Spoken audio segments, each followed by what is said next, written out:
xibaar yu wér te wóor ca tàng-tàng ba abonnez-vous pour ngeen di mën di jot suñuy vidéo. daleen ak jàmm seen chaîne bi di Buzz 221 kii di Barthélémy Dias di ak personnalité politique bu kenn dootu présenté ci réew mii di Sénégal di njiitalu parti politique bi ñu dippee Sénégal gi ñu bokk ci jàppante yu tar yu daan am ci biir université Cheikh Anta Diop bu Dakar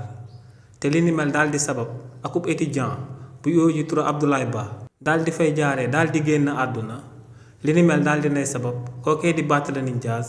daal di yëkkati ay kàddu daal di koy jëmale si li ni mel kii di Barthélémy Dias ne lu leer ba am moom mooy que ne condition de vie yu difficile yi nga xam ne moom la étudiants yi di daan jànkuwanteel ci réewu Sénégal président Abdoulaye Wade ginnaaw bañ ko tabee mu daal di nekk président de la république amaloon na ci akum ngandam jeego te ne li ni mel lu koy daal di firndeel moom mooy que ne président Abdoulaye Wade moom moo ñëw daal di généraliser bourse yi ndax ne bu njëkk ba ñenn ci étudiants yi rek ñoom ñoo amoon droit daal di am bourse te moom mooy étudiants yu gënoon a excellent waaye ne président Abdoulaye Wade moom ba mu ñëwee moom moo jël bourse yépp daal di koy généraliser ne tamit kii di président Macky Sall ginnaaw bañ ko tabbee tamit daal di koy def président de la république ci réewu Sénégal moom daal dinay amal jéego tamit daal di koy jëmale ci condition de vie yu difficile yi nga xam ne étudiant wu réewu Sénégal dañ koy daal di jànkonteel te ne si li ni mel kii di président Macky Sall dafa daal di wàññi bu baax a baax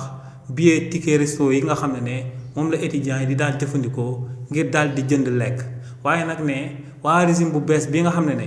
ñoom la sénégalais yépp gënoon a wékk seeni espoir ne ñooñee bañ ñëwee li ñuy daal di wane moom mooy bundu xatal étudiant bundu xatal sénégalais ñàkk solution te ne lu koy daal di firndeel moom mooy que ne ñooñee démb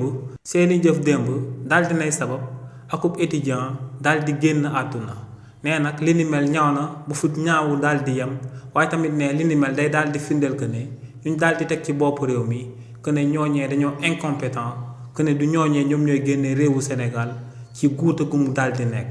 nee nag moo ngi teel tànk bu baax étudiants yu daal di nekk université Cheikh Anta Diop bu Dakar waaye tamit daal di koy teel kullu étudiant bu yeewoo ci réewu Sénégal di leen di xamal que ne droit la obligation la ci ñoom ngir ñu daal di résister bu fekkee ne dañoo faire face à l'oppression kàddu yi ni mel la kii di Barthélémy Dias daal di yëkkati daal di koy jëmale ci situation bu daal di nekk ci biir université Cheikh Anta Diop bu Dakar. xibaar yu wér te wóor ca tàng-tàng ba abonnez-vous pour ngeen di mën di jot suñuy vidéo.